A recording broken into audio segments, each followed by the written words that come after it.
So ఇప్పుడు డైరెక్ట్గా ఆవిడ మీద చేయి కూడా ఏముందండి, ఇప్పుడు అదే ఆ ఊరికి ఊరు ఎంత దూరము, ఆ ఊరికి ఈ ఊరు ఎంత దూరము. అది విసనకరతో నేను ఇట్టంటే తలుపు చెక్కతో నేను ఇట్టంటేనని అది మీరు ఎప్పుడైతే చేశారో అప్పుడు నేను అది కూడా గమనించాను. ఎందుకంటే మనం కంటిన్యూస్గా రంగంలో ఉన్నాం కాబట్టి. తెలంగాణలో ఆమె పార్టీ పెట్టిన తర్వాత మాకు అంత ఆసక్తి లేదు, బెస్ట్ ఆఫ్ లక్ అని చెప్పి వదిలేసిన తర్వాత కూడా సాక్షి ఆమె మాట్లాడిన వాటికి, ఆమె అరెస్టులు వాటికి ఎంతో కొంత స్పేస్ ఇస్తూ ఒక పద్ధతి పాటిస్తూ వచ్చింది. కానీ ఏ సమయంలో అయితే ఆంధ్రప్రదేశ్లో వెళ్ళి ముఖాముఖి తలపడేసి ఇంక ఇప్పుడు ఎన్న భాషలో మాట్లాడటం మొదలుపెట్టాక వాళ్ళు కూడా కథలు రాయడం మొదలుపెట్టారు. కాబట్టి యాజమాన్యం ఉంటే దాన్ని తప్పకుండా చూసుకోవచ్చు, అందులో సందేహం ఏముంది. అసలు ఒక పార్టీ టికెట్ మీద అందరు నాయకులు గెలుస్తారండి. గెలిచిన తర్వాత కూడా ఆ పార్టీలో ముఠాలు కనుక ఏర్పడితే ఆ ముఠా వీళ్ళకి వ్యతిరేకంగా, ఈ ముఠా వాళ్ళకి వ్యతిరేకంగా మాట్లాడుతుంటుంది. దాన్ని బయట వాళ్ళు ఏం చేయగలుగుతారు? ఆ పార్టీ అంతర్గత సమస్య ద్వారా పరిష్కరించుకోవాలి.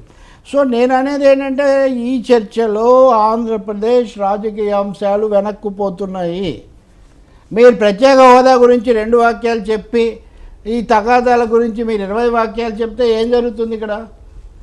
ఇంకోటి అది ఎవరో అంటున్నారు కూడా కదా, అంటే ఆమె చంద్రబాబు నాయుడు బీజేపీకి బానిసలు అని ఒక 2 డైలాగ్ వదిలేసి, ఇప్పుడు మీరు బీజేపీకి బానిసలు అన్న ప్రతిసారి అది పవన్ కళ్యాణ్కు చంద్రబాబు నాయుడుకు కూడా తగులుతుంటుంది, జగన్మోహన్ రెడ్డితో పాటు. దాని మీద మీరు ఏమన్నా అవుతున్నారా? So what is her political strategy? నా క్వశ్చన్. బ్రదర్ మీద ఆమె స్ట్రాటజీ ఇంకా అది చాలా క్లియర్. సూటిగా జగనన్నను ఎదుర్కోవటం.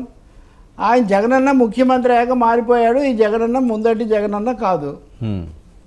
ఎందుకు కోపంతో అయినా సరే జగనన్ననే అంటున్నది ఆమె ఇప్పటికి కూడా. కాబట్టి జగనన్న షర్మిలక్క ఎలా పరిష్కరించుకుంటారనేది పూర్తిగా వాళ్ళకి తేల్చుకోవాల్సిందే, కానీ ఇంకోటి ఏమీ కాదు.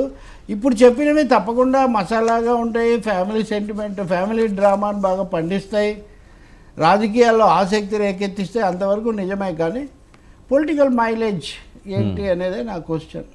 సార్, మరొక సెన్సేషనల్ వార్త ఇప్పుడు వైరల్ అవుతున్న అంశం, చిరంజీవి గారికి రాజ్యసభ.